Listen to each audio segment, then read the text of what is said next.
My son-in-law tilted his glass and spilled red wine all over my $5,000 dress. Then he smiled.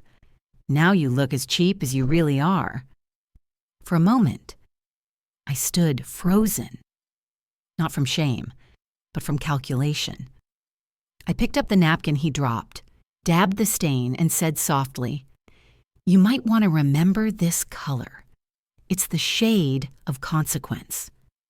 They thought they'd humiliated me, but that night was only the beginning of their undoing. Before I continue the story, please subscribe to the channel and tell me in the comments where you're watching from. I arrived before the sun slid behind the tall firs, and the backyard lights were already glowing like quiet stars. Clyde Hill looked curated hedges trimmed to the inch, rental glassware lined like crystal soldiers, a playlist of tasteful piano that pretended everyone was happy to be here. Lacey brushed my cheek without landing. "You made it, Mom," she said, smiling past me. Joran lifted a hand, then glanced at his watch as if the minute might judge him. I set my gift on a table, the blue paper wrinkling under the weight of expectation. Neighbors I barely knew offered polite wishes, their eyes skimming my dress, then sliding away. I answered kindly because that is how I was raised. The evening had the shine of a magazine spread and the warmth of a showroom. I told myself to enjoy the lantern glow, the laughter clustering near the bar. But something in the air measured the distance between us, and I felt it counting. Near the fence, a floral photo backdrop commanded attention, peonies the size of fists, gold script floating above them, hosted by Lacey and Joran. No mention of the woman turning 65. Printed invitations, propped in frames, repeated the line like a chorus, neat and complete without me. Darlie hovered nearby, chin lifted, posture like a pageant coach. She wanted it clean, she told a guest, tapping the sign. Branding matters. I smiled into the petals for a picture, then stepped aside so others could collect the moment. In the camera flash, I saw it clearly. The party had a story, and I was a cameo. I exhaled through my nose, small and steady, the way you do when a seam pulls but you refuse to tear. A breeze moved the script, and it wavered. But the message did not. Shannon, the planner, found me by the dessert table. "Thank you again for covering the deposit," she whispered, sliding a folio toward me. Inside lay the final balance, already assigned to my card numbers that looked polite in serif font. "They said you preferred not to be bothered today," she added, pen poised. I signed without commentary because Public Grace is a savings account I keep full. "Appreciate your professionalism," I told her, and I meant it. She relaxed, tucked the receipt away, and drifted off to fix a crooked linen. Across the lawn. Lacey laughed at something Joran said, head tipped, hair catching light. I pressed my palm to my ribs and let the breath move, one quiet tide in, one quiet tide out. I tried again with Lacey near the caterer's station. "You look lovely," I said. She didn't meet my eyes. "Can we talk later? Timing is insane right now." I offered to help plate the canapes. "We've got staff," she replied, turning to the chef with sudden interest. "Later we'll toast," she added, bright and distant, and hurried away. I stood still long enough to feel the floor under my heels and to let hope shrink to something I could carry without spilling. Darlie floated from circle to circle, steering conversations like a practiced host. "Lacey and Joran have really built a family," she told a neighbor, angling her voice to carry. I nodded when eyes found me, saying all the safe things mothers say. Asha from next door watched quietly, catching fragments the way good listeners do. I refilled water, smoothed a tablecloth, praised the band. This is how you survive a party that uninvites you while using your name, by behaving as though everyone remembered it. The evening wore on, lovely and tiring. My dress held its shape. So did I. Near the makeshift stage, Joran repositioned a tray of red wine until the stems lined up like a row of garnets. "Champagne for the toast?" I asked. "Gentle." "Red photographs warmer," he said, shifting the tray closer to the path to the mic.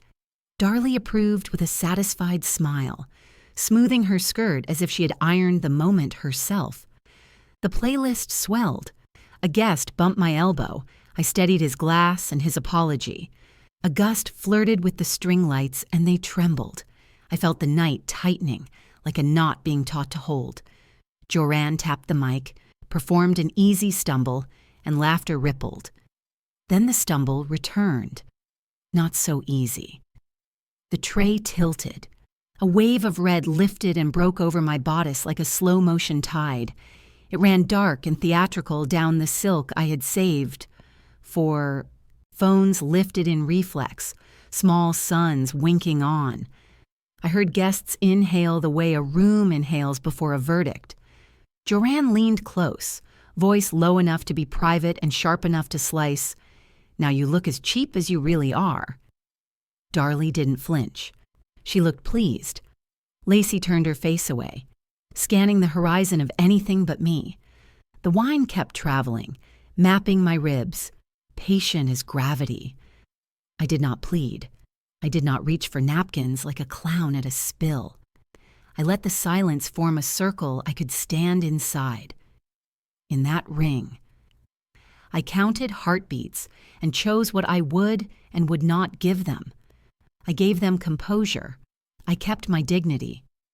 Somewhere, the camera shutter of the evening clicked. It would remember who spoke and who did not. I touched the soaked silk once, then lifted my chin. "Excuse me," I said to no one and everyone.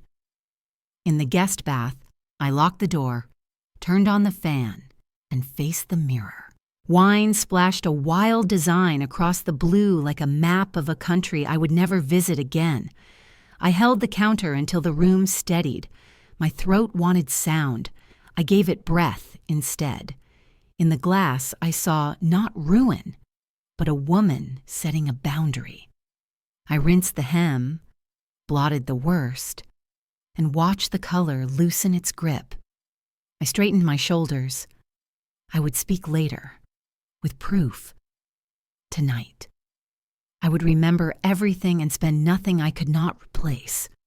I chose silence, not surrender. The house was quiet again, except for the faint hum of the refrigerator. I left my purse by the entryway and walked straight to the bathroom, still smelling of roses and spilled Cabernet.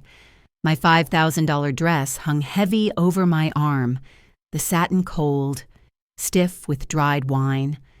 I hooked it over the shower rod and stepped back. The stain spread downward like a bruise, a dark map of everything that had been said without words. I sat at the edge of the tub, breathing through the silence until my reflection blurred. When I finally stood, I faced the mirror. It didn't lie. It never had.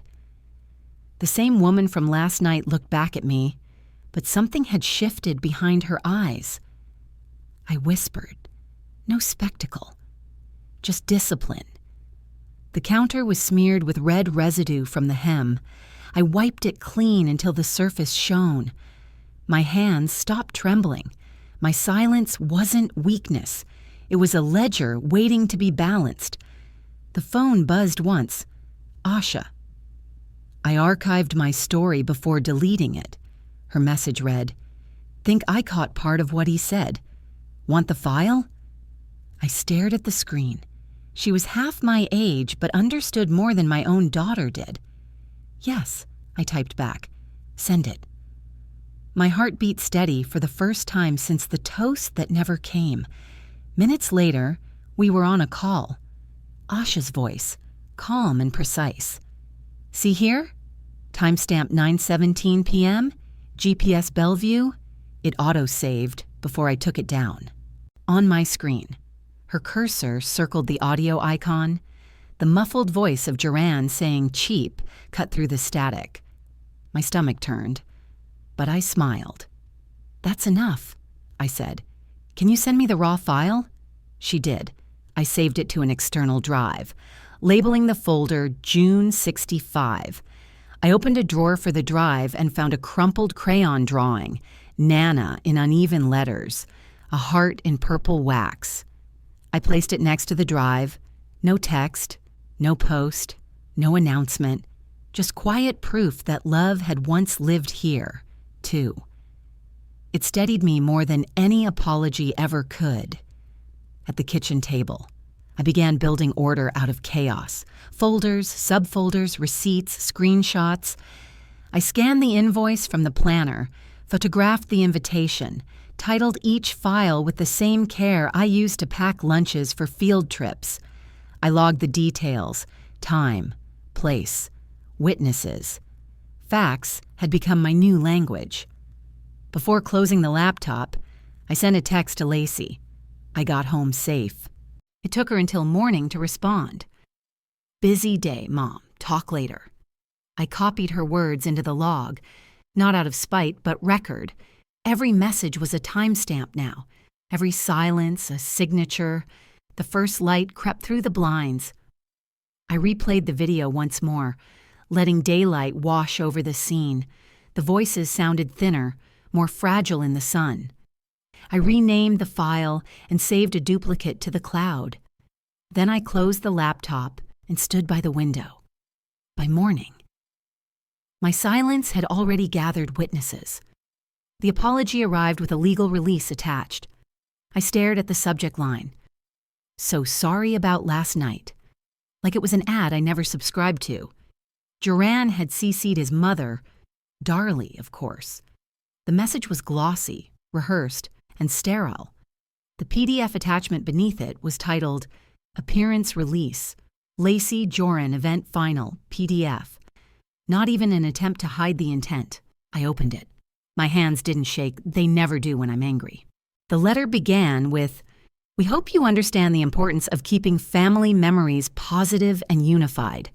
Paragraph after paragraph offered sincere apologies, wrapped around clauses about perpetual use of likeness and non-disparagement. In other words, sign this, smile, and disappear quietly. I highlighted every line that buried the word wave and exported the file with my notes. I didn't reply. Instead, I brewed coffee and let the percolator hum over the low hiss of rain outside. Shannon, the event planner, picked up on the second ring. "Oh, Maura, hope you're resting after last night." "I am," I said evenly. "Quick question. The invoice from Friday. Did it run through my card?" "Yes, it did. The balance cleared yesterday." I jotted the timestamp in my notebook. She hesitated. "They mentioned wanting to use some of the event footage for promotional content. That's between them and you, I assume." "Apparently," I said, then thanked her and hung up. No need to explain that I was already documenting everything. By noon, I had drafted an email to Kyron, our HOA manager. The subject line read, "Request for security footage, June 14th, 6 Yoigo Punt." I typed carefully, citing guest safety and liability verification, keeping tone neutral. Within an hour, he replied, "Hi, Maura, we can share still frames covering common areas upon timestamp confirmation. Please specify camera angles." I smiled. I knew exactly which one I wanted, the pathway near the microphone stand, where Joranne had accidentally shifted that tray. At 3:47 Bambri, Apple-M, Kyron's follow-up email landed. Attached were 6 still frames, high-resolution time-stamped, each capturing the setup from a slightly different angle. Frame 3 was the one that froze me. Joranne moving the tray of red wine from the serving table to the narrow path I'd walked minutes later. Darlie stood in the corner, her hand on her phone, smiling. "Accidents don't pose for cameras," I added the stills to my evidence folder, labeling them O Red Wine Sequence 614. My pulse was steady. The rest of the afternoon was mechanical, the kind of work that looks cold to outsiders but is simply survival in organized form. I built a folder called Packet V1, inside Asha's raw clip, from Chapter 2, the invitation and event invoice, the annotated appearance release, and the HOA stills. I wrote a short log entry for each file, date, source, and purpose. Then I checksummed the lot, printing the hash list onto paper. I didn't call it revenge. I called it preservation, at dinner time. Leslie called. Her voice had the soft, careful tone people use before delivering something unpleasant. Mom, Duran feels awful. He just wants closure. Maybe you can sign that form, just so people don't talk. So, people won't talk? I asked. Or, so he keeps control of the story? A pause. You're overthinking it. I don't think so, I said. I won't sign away my voice. Her sigh trembled. Fine. Duran's handling the posts anyway. The line went dead. I logged the call at 7:06 p.m. At 8:19, a calendar notification appeared on my phone. Notary, Monday, 3:00 p.m. Mora? Shared from an address I didn't recognize. I hadn't said it, and yet it was there, color-coded like my personal events. I didn't delete it. I took a screenshot. Then I sat in the quiet of my kitchen, the hum of the refrigerator steady as a metronome, and whispered to the air, "The calendar alert didn't belong to me." The ping wasn't a birthday reminder. It was a notary appointment booked in my name. I stood at the kitchen counter, coffee cooling beside me, staring at the screen like it had just whispered something I wasn't supposed to hear. The shared calendar entry read, POA signing, UPS store, Bellevue. The organizer's email was a stranger, some combination of initials and numbers ending with a DocVerify Pro, com. No prior thread. No sent copy. It had simply appeared. I scrolled down, reading the notes. Power of attorney for Maura Callan. The only true part was my name. I took screenshots of every field, the timestamps, the address, the permissions, and saved them in my June 65 folder. My stomach tightened, but my hands stayed steady. A few minutes later, my phone buzzed with a voicemail. I pressed play. Hi, Maura. This is Gannon with Mobile Notary Washington. Your 3:00 is confirmed. Please bring valid ID. Witnesses are already arranged. See you soon. His tone was cheerful, professional, certain. I replayed it twice, the words soaking in like a slow drip of ink spreading through paper.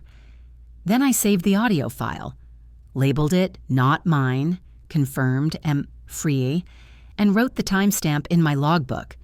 Fear didn't get far these days before it turned into a checklist. I called Avery, my elder law attorney, before my nerves could second-guess me. She answered on the first ring. Maura, she said. What happened? Her voice carried the calm of someone who had seen this before. Children convincing banks, spouses transferring deeds, power of attorney forms turning into weapons. I told her everything.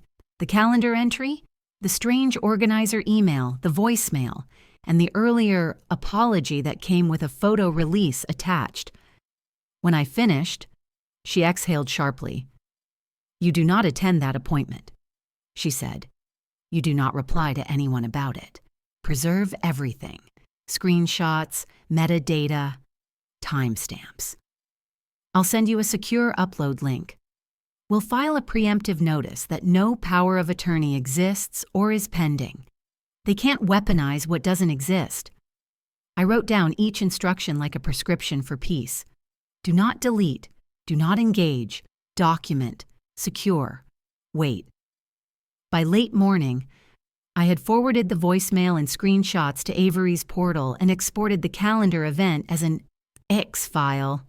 I typed a short note for my own record at 9:47 a.m. An event appeared in my synced calendar without my action or authorization. Device access limited to myself. Writing that sentence felt like reclaiming something invisible, my name, my time, my will. At 11:30, I drove to my local bank branch in Bellevue. The lobby smelled faintly of disinfectant and new carpet, the kind of scent meant to assure you everything's under control. Zara, the risk officer, waved me into her office with the quiet kindness of someone used to bad news. I explained the situation and asked her to check for any unusual activity.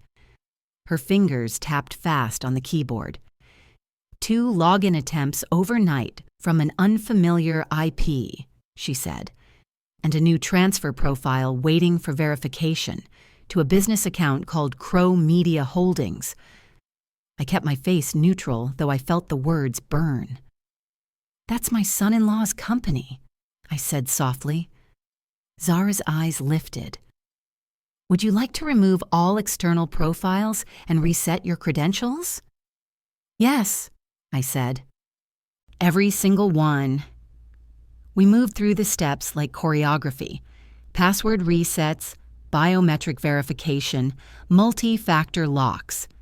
Zara guided me through setting credit freezes with all 3 bureaus, Equifax, Experian, TransUnion, and printed the confirmation pages. She placed them neatly into a folder and handed it over. "Keep this safe," she said. "You've done the right thing." At 1:42 p.m., my phone buzzed again. It was Lacey. "Can you make it to a quick thing at 3? I typed back, "I won't be available." A second later, she replied, "It's just paperwork." I didn't answer. I took a screenshot, saved it, and placed the phone face down.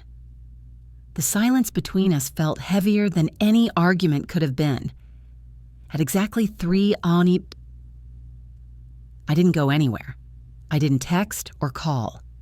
Instead, I placed my phone on the counter, opened the recorder app, and let it capture the stillness, the low hum of the refrigerator, the kettle beginning to hiss, the sound of a woman who refused to be erased. If they gathered at the UPS store without me, the notary would mark it as a no-show, a simple procedural note that would stand as its own kind of proof. I poured tea into my chipped porcelain cup and watched the steam twist upward, soft and thin, before whispering to the empty room.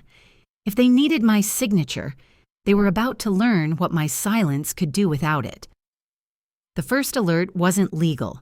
It was a charge tied to my late husband's watch. At 9:12 im. My phone buzzed with a fraud notification from the bank. Transaction at Bellevue Luxury Timepieces. $3,480 pending authorization. I stared at it, unsure I'd read it right. The merchant name was familiar, too familiar. My husband had taken his watch there years ago for its final cleaning before he passed. That watch had been in the estate box, wrapped in soft felt, sealed with a note in his handwriting. "For you, when you need to remember who you are." I hadn't opened it since the funeral. The account used for the charge was our old joint one, the one I'd kept dormant but still connected for estate purposes. I opened the app. The receipt detail displayed my full legal name and the last 4 digits of my old driver's license. Whoever did this knew where to look. I called Zara immediately. Her voice came through steady but edged with concern. "Maura, I see it. The charge is active, still pending, but it's verified under your ID. There's a secondary contact listed, a number belonging to someone named Joran Crow." My throat tightened. "My son-in-law," I said. "He had no authorization." Zara typed faster. "Would you like to freeze the card and request a trace?" I nodded, even though she couldn't see me. "Freeze it, flag it, and note that I never authorized the purchase or pawn." Her tone softened. "You've done this before," she said. "Not this," I whispered. "Not with something that belonged to my husband." For a moment, grief came through like static in the line, then flattened into resolve. I thanked her, hung up, and opened my evidence folder. The serial number from Zara's screenshot matched perfectly with the appraisal file I'd stored years earlier. My late husband had been meticulous, and I'd kept copies of every document: insurance papers, watch serials, estate inventory, all labeled and time-stamped. As I compared the metadata, it clicked into place. The watch listed in the transaction was the watch. There was no room for doubt. Someone had taken it, appraised it, and authorized its resale in my name. I didn't cry. I cataloged. At noon, I drove to Bellevue Luxury Timepieces. The bell over the door chimed delicately, like a sound meant to soothe the rich. Trevor, the owner, looked up and smiled. "Mrs. Callan, back so soon?" The words hit harder than he knew. "Yes," I said evenly. "I wanted to confirm an appraisal record. It seems there was a transaction under my name." He frowned, checked the register, and retrieved a digital file. "You were just in on Saturday. Sold the piece for consignment value. I have your signed authorization." He turned the screen toward me. My signature stared back, perfect loops, matching pressure. Only it wasn't mine. I asked if he could print it, and he obliged without hesitation. "We also have camera footage," he added casually. "We keep everything archived." My breath caught. Could I see it? He hesitated, but then queued it up. Timestamp: Saturday, June 14th, 5:42 p.m. The footage showed Joran, tall and certain, and beside him, my daughter, Lacey, handing the watch across the counter. She looked beautiful, composed, almost proud. I kept my face blank while my pulse thudded in my ears. When Trevor looked away to close the tab, I captured a quick photo of the screen with my phone. "Thank you," I said calmly. "You've been very helpful." And back in my car, I turned on the recorder and spoke slowly, methodically. June 14th, pawn transaction under my name, forged signature verified, visual confirmation of participants, timestamp cross-checked. My voice was steady.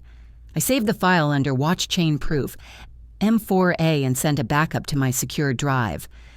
The weight of the moment wasn't in what they'd done. It was in what I now had. Avery answered my video call on the first ring. Her background was the same neat office, the same calm professionalism. I showed her everything: Zara's screenshots, Trevor's printout, the photo of the forged slip. She leaned closer to her screen. "That's a digital forgery, not manual," she said. "They copied your signature vector. This isn't just theft, it's identity misuse." She advised me to file a police report, not to press charges yet, but to secure a documented trail. "We'll request certified copies of every piece of evidence with notary seals. Chain of custody is key," she said. I took notes as if I were back in school, every word a quiet weapon. That evening, a message came through from Asha. "Got your drive back up. Be careful who sees it," I replied simply. "They already have." There was nothing left to explain. Before bed, I opened the drawer where I kept my husband's old photo, him smiling, windblown, wearing that same watch. Beneath it lay the original appraisal slip he'd signed years ago, ink slightly faded but still sharp. I placed it beside the newly printed forgery, the real and the false side by side like two versions of a promise. I took a photo of them together, the proof and the betrayal captured in one frame. My reflection caught faintly in the glass of the picture frame, eyes steady, no tears left to shed. They'd stolen what was his, but not what he left in me. By Wednesday, I'd stopped asking why and started documenting how. The kitchen smelled faintly of coffee and printer ink. My notebook sat open beside my laptop, 3 columns neatly labeled: legal, financial, communications. The page looked like a blueprint for breathing. I listed the steps I could control, numbered the ones I couldn't, and gave them space to wait their turn. The clock hummed softly. The house was quiet enough to hear my own pulse. Steady now, not panicked. The Zoom tone chimed. Avery's calm face filled the screen, framed by her bookcase. Beside her. His voice came through, practical and brisk. Together we rebuilt what others had tried to dismantle. Avery drafted a restated revocable living trust with my name, alone at its foundation. You're the grantor, trustee, and beneficiary, she said, her pen tapping the margin. Nobody else touches a line without your consent. Hay reviewed the asset list. Home, accounts, securities, and added digital signatures for immediate transfer into the trust once the courier arrived. It wasn't about distrust. It was about structure. I exhaled through the word complete. Next came permissions. Everything that can be revoked, revoke, Hay advised. I clicked through online dashboards, removing names that once felt permanent. Lacey, Joran, even their shared advisor. I deleted third-party logins, regenerated account numbers, and reset every password with a new logic. Strength, not sentiment. When the system prompted, "Add a trusted contact," I typed Hay's name. For the first time in weeks, my cursor didn't shake. By noon, the credit bureau dashboards were open again. Equifax, Experian, TransUnion, each one confirming Monday's freezes. But I wasn't done. I added security pins, locked check systems, set fraud alerts, and enabled instant push notifications for every inquiry. The screens blinked green. Success. I printed confirmations, labeled them, and saved check. Some hashes in my drive. No one would touch what was mine without leaving digital fingerprints. At 1, the doorbell rang. The courier stood beneath the porch awning, clipboard in hand, patient smile behind tinted glasses. I signed the restated trust, the certification of trust, updated transfer on death forms, and a durable power of attorney naming a neutral fiduciary, not family, not blood, just professionalism bound by law. Each page was a quiet boundary, ink drying like mortar between bricks. That afternoon, the phone rang again. "Mrs. Halden?" a calm male voice asked. "Rowan from Horizon Insurance." He sounded almost apologetic. "A request came through last week to change your life policy beneficiary. We denied it, missing your signature. IP address didn't match. I've placed a fraud alert on the file and locked access under a passphrase only you know." I thanked him, even as my chest went cold. Someone had tried to rewrite where love's residue was meant to go, and failed. I documented everything. Timestamps, file names, courier receipts, confirmation numbers. My evidence log was no longer just proof of harm. It was proof of recovery. Each new line in the notebook felt less like defense and more like design. By sunset, I labeled the encrypted backup drive "Fence Completed" and slid it into the safe. Before bed, I drafted a message to Lacey. "We can meet with counsel and planner to clarify boundaries. Otherwise, all communication goes through them." My thumb hovered over send. The draft blinked unsent, like a heartbeat I refused to waste. I closed the phone, turned off the lamp, and let the house settle around me. If she wouldn't choose with me, I'd choose without her. That morning, rain traced long silver lines down the kitchen window, the kind that seemed to whisper time passing. I stared at the draft text still open on my phone, the one I hadn't sent the night before. My reflection on the screen looked older than 65, sharper. If I don't speak now, I told myself, silence will rot into permission. My thumb hovered. then pressed send. Meet me in Avery today at 6 p.m., or everything ends legally, not emotionally. The house stayed still afterward, as if waiting to see if I would change my mind. I didn't. I baked lemon bread for the first time since my husband's funeral, the smell of citrus and sugar steadying my hands. While the dough rose, I cleaned the counters, lined up papers, checked folders. Around noon, my granddaughter, Janelle, wandered in asking why her parents were arguing again. I smiled and said, "Sometimes grown-ups need to remember how to listen." She nodded and went back to her puzzles. The bread came out golden. I let it cool untouched. By early evening, clouds still pressed low over Bellevue. The rain hadn't quit. At 5:55, my living room was lit by one lamp, shadows long across the floor. Lacey and Joanne arrived on time, her in a raincoat, him without one. Lacey's eyes darted to the bread on the counter, but she didn't speak. Joanne's smirk was familiar, worn like cologne. Avery joined by speakerphone, his tone precise and polite. "This isn't about forgiveness," I began. "It's about correction." I handed each of them a thin packet, notice of legal representation and revocation of access. Lacey's hand trembled as she flipped through the pages. Joanne didn't bother to look. "You called a meeting to wave paperwork at us?" he said, laughing under his breath. I kept my voice even. "This is the only conversation that happens outside an office. You have two choices: cooperate in mediation or accept disinheritance." Lacey's voice cracked. "Mom, that's too extreme. You don't mean this." Joanne leaned back, crossing his arms. "You think any lawyer scares me?" I met his gaze. "No," I said. "The law does." The air tightened between us. The rain hit harder against the windows. He leaned forward until I could see the tiny reflection of the lamp in his eyes. "You wouldn't survive a real fight, old woman."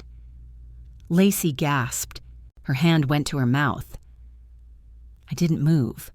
I simply reached for my phone on the table and tapped play. His voice filled the room again, word for word, recorded minutes earlier. "You wouldn't survive a real fight, old woman." The red recording light blinked once, steady, patient. For a moment, no one breathed.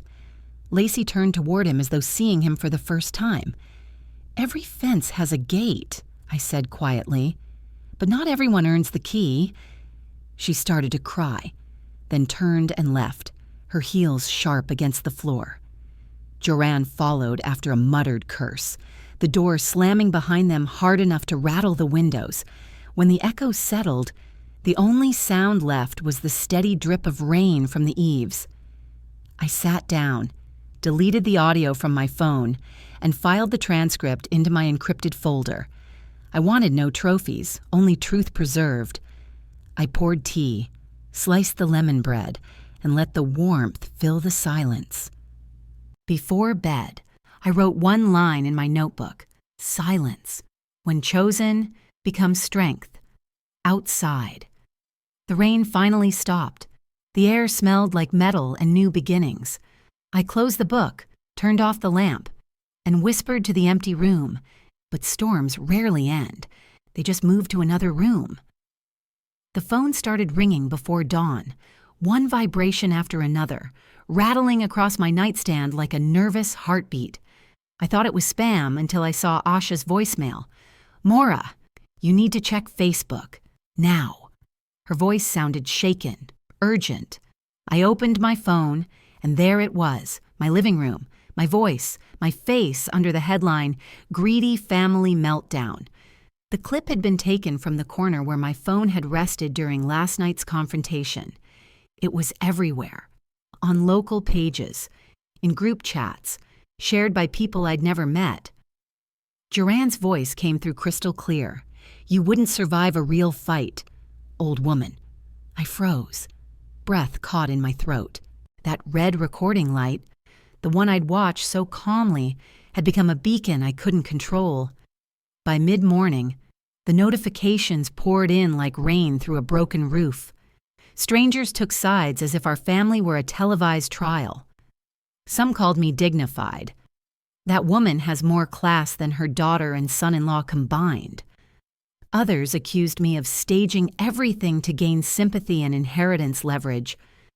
The storm from last night had simply changed form. It had gone digital. I scrolled through hundreds of comments, the words blurring together until I could no longer tell anger from pity. In my silence, I thought, they wrote my story for me. I shut off the phone and set it on the counter, but the noise didn't stop. From down the hall, I heard small sobs. Jonelle was sitting by her bedroom door, clutching her tablet. "Grandma," she whispered, "Mom and Dad are fighting online." I gathered her in my arms and told her everything would calm down soon, even though I didn't believe it myself. By noon, a local news van parked outside my fence. A young reporter in a blue blazer called through the gate, asking if I'd like to give a statement. I stood at the window, unseen behind the curtain. Asha came over from next door and shooed them off, waving her hands like a mother protecting her own. Still, the broadcast aired before lunch. They used the unedited clip, the one where Duran's threat was clear, his smirk frozen in HD. By evening, public sympathy had turned sharply. The same people who'd mocked me hours ago were now demanding his accountability. Hashtags appeared with my name attached, to stand with Maura. Silence is power. I didn't feel vindicated. I felt exposed, like someone had turned my pain into a headline. At 2:00, Lacey called. Her voice was shaking. "Mom, take it down! You're ruining us!" she cried. "I didn't post it," I said quietly. There was silence. Then the sharp intake of her breath. An hour later, I saw her post online, a public statement claiming I had recorded private family moments to manipulate public sympathy. The comments filled instantly. People compared timelines, screenshots, the timestamps from the reporter's broadcast. The internet became the courtroom I never asked for, and the verdict wasn't in her favor. It should have felt like justice, but it only felt like another fracture. By late afternoon, Avery called. "We can issue a statement," he said, "or stay silent. Either choice has power. I'll let the truth breathe on its own," I replied. He sighed softly. "Then we'll secure what's yours and keep it that way."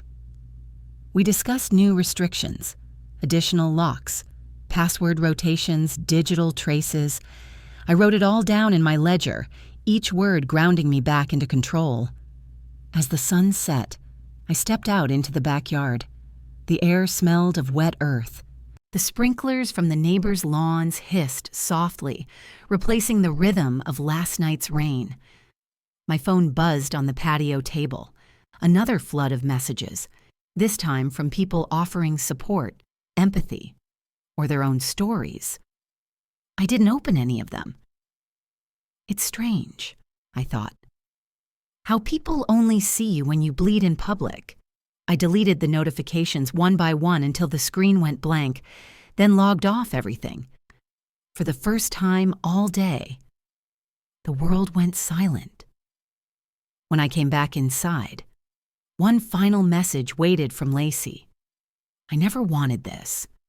I typed, "Neither did I, but you started it the day you stopped calling me Mom." Then I erased the words, turned off the light, and let the house breathe. I thought the storm had passed until I saw the letter on my doorstep. The envelope was wet from dew, but the handwriting was unmistakable. Clifford Rowe.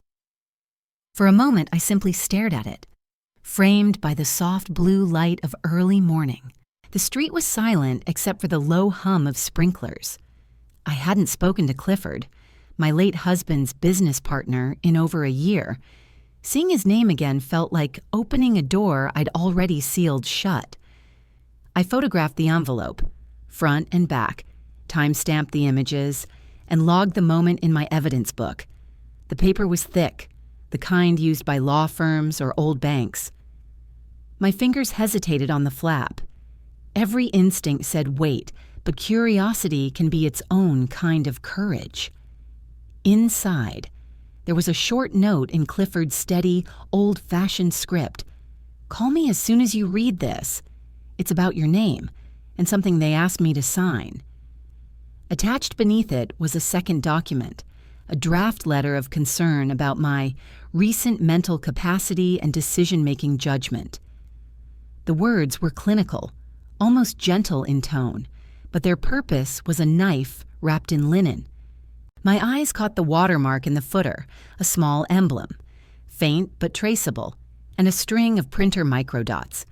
I enlarged it with my phone camera. I didn't need Avery's expertise yet to feel the wrongness radiating from those lines. This wasn't care, it was a setup. And the timing matched too perfectly. The week after my birthday, right when the wine had dried but the humiliation was still fresh. By 9:15, I was sitting across from Clifford at a diner off Main Street. The same booth where he and my husband once hashed out business deals now held a folder between us instead of pancakes. "I didn't sign it," he said without preamble. His eyes were clear, tired. "A young man married to your daughter stopped by my office, said you were showing signs of forgetfulness, mismanaging assets. He wanted a professional endorsement for temporary guardianship." Clifford pushed the folder across the table. Coffee rings marked its edge like old stains of loyalty. Inside were printed emails from a corporate domain I recognized. Joran's firm. The language was polite, persuasive, and poisonous. "We'd appreciate your signature on the attached letter to expedite care arrangements." Clifford shook his head. I told him no. Then he said I'd regret getting involved. I thanked him quietly, slipped the folder into my bag, and paid for both our coffees before he could argue. Back home. I called Avery and laid everything out under my desk lamp. He had me hold the letter up to the light. "That watermark," he said, voice steady through the speaker, "is a print signature. Those microdots contain the office ID." He dictated the code as I read it aloud. The prefix matched leasing data from Joran's office suite. He printed it himself, Avery confirmed, or at least from a machine registered under his company's network. I felt neither rage nor surprise, just the stillness that follows a storm. Proof has its own kind of silence. Minutes later, another email from Clifford arrived. "Thought you'd want to see this." The subject line read, "Attached were community board ledgers from a local charity he chaired. Rows of small reimbursements, 50 here, 300 there, each tagged with vague vendor names and rounded totals." Clifford highlighted the columns. Different charities, same memo style, same dates as your flagged bank transfers. The pattern sang like a familiar tune. Twist S18, though I didn't know to call it that yet, the echo of theft repeating itself across lives. Numbers, when arranged honestly, tell the truth louder than any confession. By early afternoon, I had assembled the day's findings. On my dining table sat a quiet parade of evidence, the letter photos, the watermark close-ups, Clifford's emails, the ledger extracts. I saved each file with the same precision I used for my grocery lists. Folder name, Case Chain 09 Letter Suite. Avery's advice echoed in my mind. Not revenge. Record. I printed a short summary statement, signed it, and sealed the originals in a manila envelope. Each piece of paper felt less like weight and more like armor. When evening came, I placed the folder beside my front door. The house was warm with late sunlight, quiet except for the ticking clock above the mantel. I sat down, pen poised over my notebook, and wrote a single line. If they come with paper, I'll meet them with proof. Outside, the streetlights flickered on. one by one, as if marking the countdown to something inevitable. When the knock finally came, it wasn't the press. It was a process server. The knock came just after 8. A man in a windbreaker held out a thick packet stamped with the King County seal. "Maura Hill?" he asked. My name, clean and formal, carried no warmth. He placed the envelope in my hand and walked away before I could answer. Across the front, in bold black, emergency petition for temporary guardianship. Filing party, Lacey Hill, supported by Joran Tate's affidavit. Hearing set for noon. My breath steadied as if I'd trained for this. I laid each page on the counter, photographing them one by one. At the bottom of the first, my daughter's signature trembled where mine should have been. I opened my evidence log and typed the time, 8:22, M.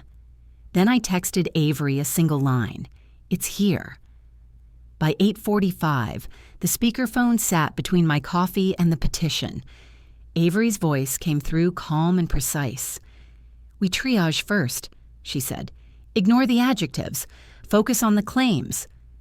The list was short and sharp. Alleged confusion, missed bills, unsafe financial choices. Each line, I had a counter. Exhibit A, bank alerts and payment proofs. Exhibit B, insurer fraud memo with Joran's IP trace. Exhibit C, watermark photos and printer microdots. Exhibit D, charity ledgers showing the same siphon pattern. Exhibit E, my restated trust and neutral successor trustee. "We won't argue feelings," Avery said. "We'll submit facts." I could almost hear her smile through the line, brittle but ready. By 11. I stood under the courthouse awning while rain slicked the marble steps. Inside. The metal detector chirped softly as I passed through. The clerk at the intake window took my response packet, stamping it with a dull thud that felt like armor sliding into place. Avery met me by the elevators, her binder red and labeled in gold, for the record, not revenge. I carried it as we rode up, the hum of fluorescent lights filling the quiet. The emergency courtroom was smaller than I'd imagined. 2 rows of benches, 1 flag, 1 clock that ticked too loud. "Case number 25-1619, Hill versus Hill," the clerk announced. Lacey sat at the petitioner's table, eyes fixed on her lap, Joran beside her, posture perfect, smirk faintly restrained. Judge Harlan entered, silver hair neat, voice clipped. "We're here on an emergency guardianship petition," he said. "Petitioner, proceed." Lacey's voice broke halfway through her statement about Mom's decline. Joran stepped in smoothly, citing professional concern and erratic financial behavior. When he mentioned my inability to manage digital assets, I almost laughed. Avery rose. "Your Honor, we object to ex parte relief. The respondent is here, competent, and prepared with documentary rebuttal." The room stilled. The judge nodded once. "Proceed." Avery began her quiet demolition. Exhibit A, statements and receipts showing current payments, each page initialed and time-stamped. Exhibit B, the insurer's memo denying unauthorized changes, with a trace leading directly to Joran's office IP. Exhibit C, the printer microdot D code proving that the so-called concern letter originated from the same office suite. Exhibit D, the community ledger pattern, identical to the anomalies in my bank account. Exhibit E, my trust documents, notarized and sealed. The judge leaned forward. "Mr. Tate, this watermark. Care to explain why your firm's identifier appears on a draft letter questioning the respondent's capacity?" The air shifted. Joran straightened, voice thin. "It was an intern's mistake, Your Honor." Harlan's brow lifted. "Name, date, and chain of custody?" Silence. Lacey's hand clenched the edge of the table. After a long moment, the judge spoke again. tone cool and precise. Petition denied. The court finds insufficient evidence of incapacity and troubling indicators of fabrication on the petitioner's side. The words landed like the final note in a requiem. My chest loosened. I didn't smile. Then came the part that mattered more than victory. This court, Judge Harlan continued, orders a limited forensic accounting of the transactions cited and prohibits any financial interference pending review. All communication between parties will occur through counsel only. Status review in 30 days. Sanctions under advisement. He paused, eyes softening. The court prefers sunlight to speculation. When the gavel struck, the sound felt both final and beginning. Lacey stood quickly, her chair scraping the tile. Joranne muttered, "This isn't over." As we stepped into the corridor, Avery adjusted her coat. "He's right about one thing," she murmured. "It isn't over. But the venue is truth now." Outside, the rain had stopped, leaving the courthouse stairs glistening like glass. I walked down slowly, red binder pressed to my chest. People hurried past, unaware of the small storm that had just broken and cleared inside. At the bottom step, I exhaled, steady for the first time in days. That night, as I filed the stamped order into my archive folder, my phone pinged with a new alert. Audit notification transaction flagged, originating under account name, Maura Hill. I stared at the screen until the timestamp blinked twice and froze. The calm returned, sharper now. That night, the audit pinged a transaction no one expected, under my own name. The alert arrived just past midnight, a small noise in a quiet house. The forensic audit portal blinked once on my laptop screen. Transaction flagged, 7419, household supplies. The memo line was ordinary, forgettable, but the store name, Hearth and Hardware, felt like an echo from another life. I hadn't been there in over a decade. I stared at the entry, the decimals aligning too neatly. Real theft hides where eyes get lazy, I thought. I opened a fresh page in my evidence log and wrote, June 9th, 12:06 a.m. False familiarity begins. The refrigerator hummed. The house exhaled. I called Avery before dawn, and she answered before the first ring finished. "What's the memo?" she asked. "Household supplies. $74.19. Her typing filled the silence. "That's a ghost transaction," she said. "Pull the metadata." We stayed on speaker as I navigated through my bank logs.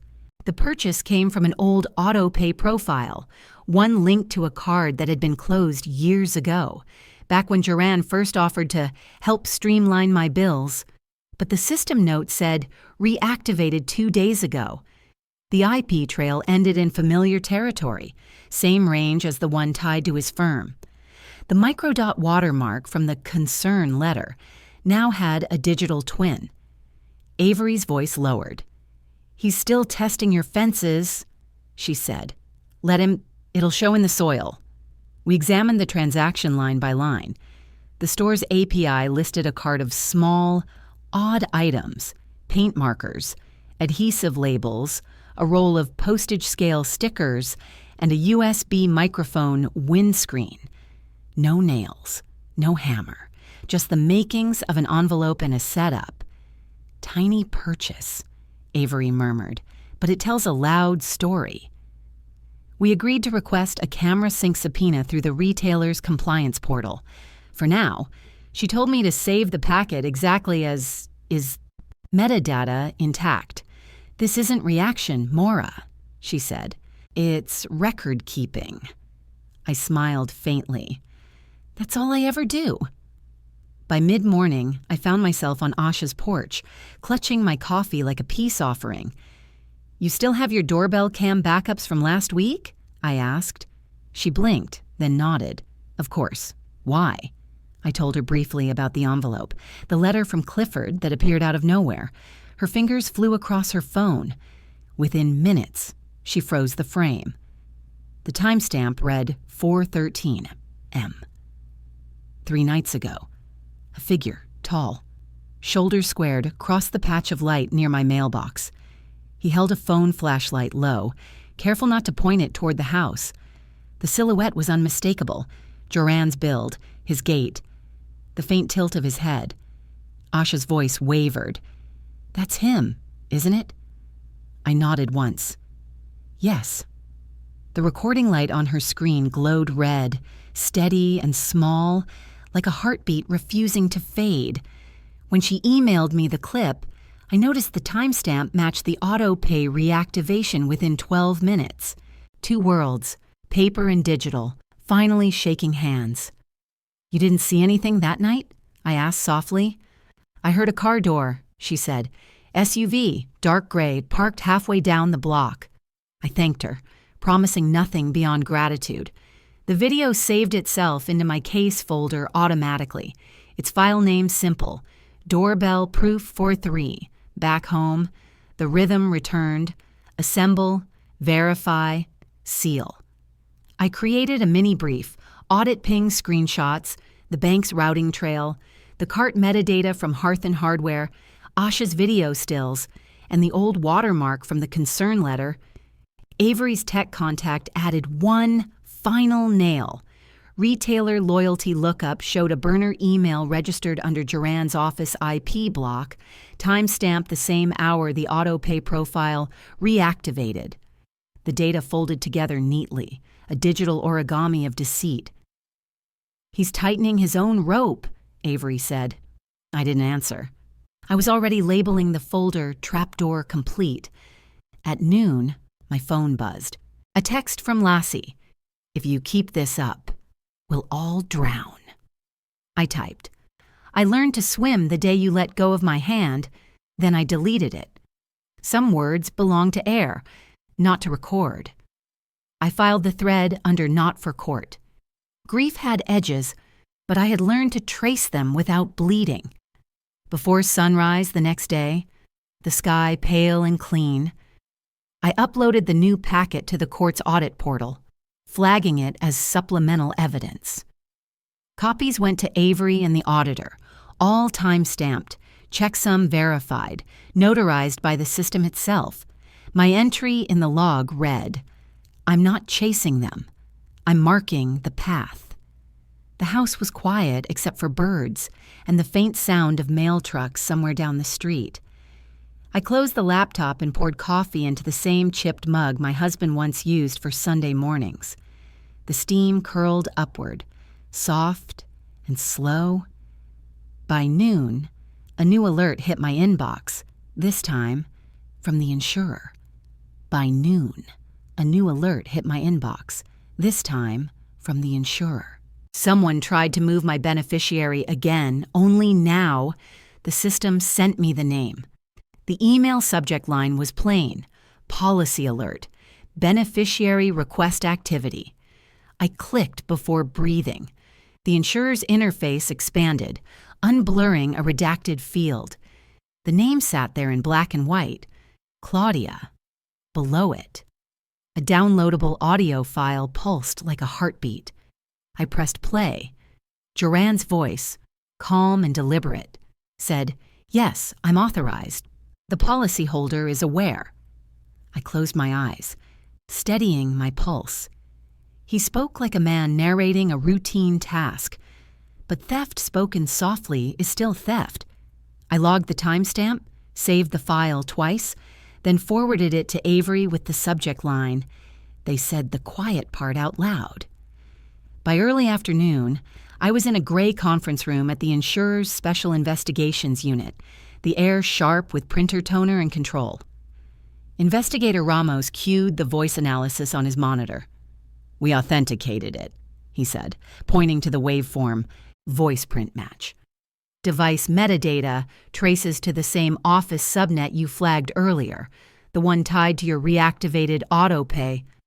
His tone stayed even, factual, unpitying. He clicked a second file. A woman's voice, Claudia's, came through, clipped and nervous. Just confirming his family. Yes, that's correct. Ramos looked up. 2 calls, same motive. Fraud prevention protocol triggered automatically after your alert. He printed a sheet. Hold initiated, referral to financial crimes section. Pending. I felt the anger, but it came braided with relief. Insurance doesn't forgive intent, Ramos said quietly. It documents it. Outside. I stood in the parking lot with the wind pressing against my back, then called Avery. It's all on tape, I said. Her reply came in that measured rhythm of hers.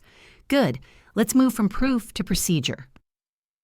By the time I reached home, Liaison Chen from the County Financial Crimes Unit had already joined our video call. On screen, she said. We have SIU's files, plus your prior materials, the audit logs, watermark evidence, charity ledgers, together.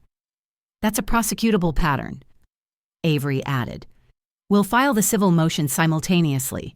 Sanctions, protective order, and an option for restitution through trust. Chen nodded. No speeches, she said, just signatures. And that was exactly what I wanted. Late that afternoon, the courthouse mediation room felt smaller than I remembered. The blinds were drawn against the sun. Lassie sat at one end, her hands folded, while Joran leaned back, arms crossed. Claudia was there too, flawless hair, a neutral suit, eyes full of calculation. Avery began. My client offers resolution without spectacle. She slid a printed offer across the table, withdrawal of all petitions, restitution of misappropriated funds into a monitored community trust, a written apology filed with the court, and a no-contact injunction. Joran scoffed. You think we'll sign that? Chen, seated beside Avery, dropped a still photo onto the table. The frame showed Claudia at a shipping store counter, handing Joran a bundle of prepaid mailers. The same week, the concern letter appeared on my doorstep. Silence expanded, thick and final. Joran's jaw flexed. Claudia's hands trembled. They signed. The court would reserve sanctions, but the injunction was immediate. A lien on Joran's brokerage account would secure repayment. Avery packed the folder neatly. Justice doesn't shout, she murmured. It signs. In the hallway, Lacey waited. The fluorescent lights made her look younger, softer. Mom, she whispered. I didn't know it would go this far. I just wanted things easy. I looked at her for a long time. You let him speak for you, I said. She nodded, tears rising. I thought if I stayed quiet, it would blow over. My voice softened but stayed steady. You don't get to skip the middle and keep the ending. I told her there was no open door, but a porch light, if she chose to do the work, therapy, restitution, and no more silence. She nodded, not as forgiveness, but as acknowledgement. That was enough. Dusk came with the smell of lemon bread and wet grass. My backyard was lit with soft bulbs strung along the fence. No cameras, no posts, just neighbors, a few old friends. Asha's laughter, and the distant hum of sprinklers. Someone had left a small card beside my plate. The community center had launched a new emergency grant for seniors, seeded by the returned funds. It bore my mother's name, not mine. I smiled, signed the approval, and folded the card into my pocket. Beside me, Avery lifted a glass of water. No wine tonight, she teased. I raised my own. Water doesn't stain, I said. It remembers? Later, under the fading lights. I texted Lacey one last time, a counseling hotline number. I didn't wait for a reply. I slipped off my shoes and danced barefoot with Asha's grandkids, their laughter bright against the evening. On the chair rail behind me, hung a simple black dress. $50, not $5,000. No labels, no irony, just fabric that moved when I did. The night that began with a stain ends with a table set, and this time, no one decides where I sit but me. Looking back, I've learned that strength doesn't always roar. It often speaks through quiet preparation, through every paper trail and calm decision we make when life turns cruel. In this country, we're taught to fight for fairness, but sometimes justice arrives not from noise, but from proof, patience, and self-respect. If my story teaches anything, it's that boundaries are love with a backbone, and dignity never expires, no matter who tries to rewrite your worth. What about you? Have you ever stayed silent not out of fear, but out of focus, choosing peace instead of chaos? Tell me in the comments where you're watching from and what strength means to you today. If this story touched your heart, press the like button and subscribe to the channel for more real-life stories of courage, healing, and quiet victories. Your support helps these stories find the people who need them most,